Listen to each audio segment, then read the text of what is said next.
Brick process. Begin by wetting the brick and then using the foam cannon to apply soap to the brick. Use a masonry cleaner and etcher, ideally one that is eco-friendly and biodegradable to avoid destroying surrounding vegetation. Let the solution work while on the surface. Don't let it dry, and then ensure to high pressure wash the soap off. Similar to spraying a house, follow a methodical washing pattern to make sure you don't miss any spots. When you are rinsing, pay close attention to dark areas or light areas where the water is not absorbed into the brick.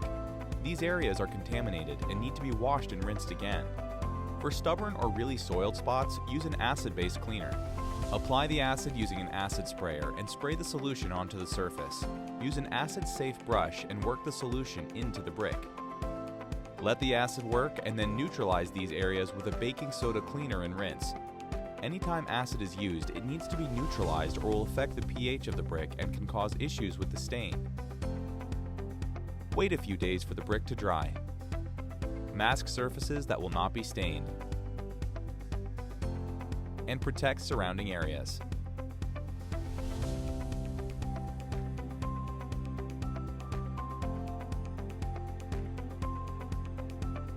Ensure to tape the caulking as it cannot be stained. Where necessary, remove the caulking to install a new bead later. The surface is ready to be stained. Always spray brick in airless mode as there is no need to atomize the stain.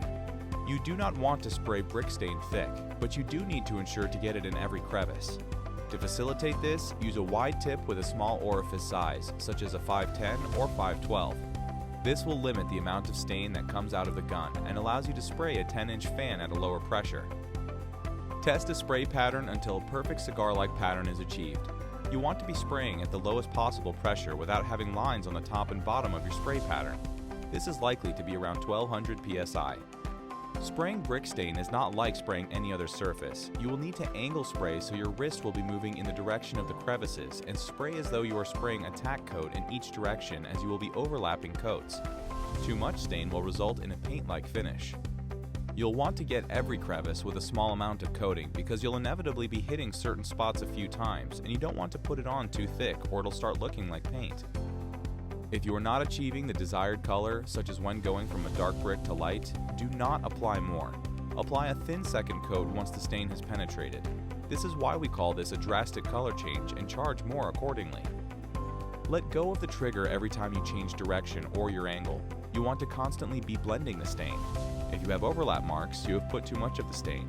These are not likely to go away like paint. Varying stain thickness will result in different sheens due to much of the coating resting on the surface, similarly to paint. Not only does this not look good, it can cause adhesion issues as the stain needs to chemically bond with the masonry in the brick. Never saturate the brick. The brick should continue to have a natural look to it. If there are different variations in the brick, those should still show to a certain extent even though our stain is opaque. That is the beauty of our natural finish.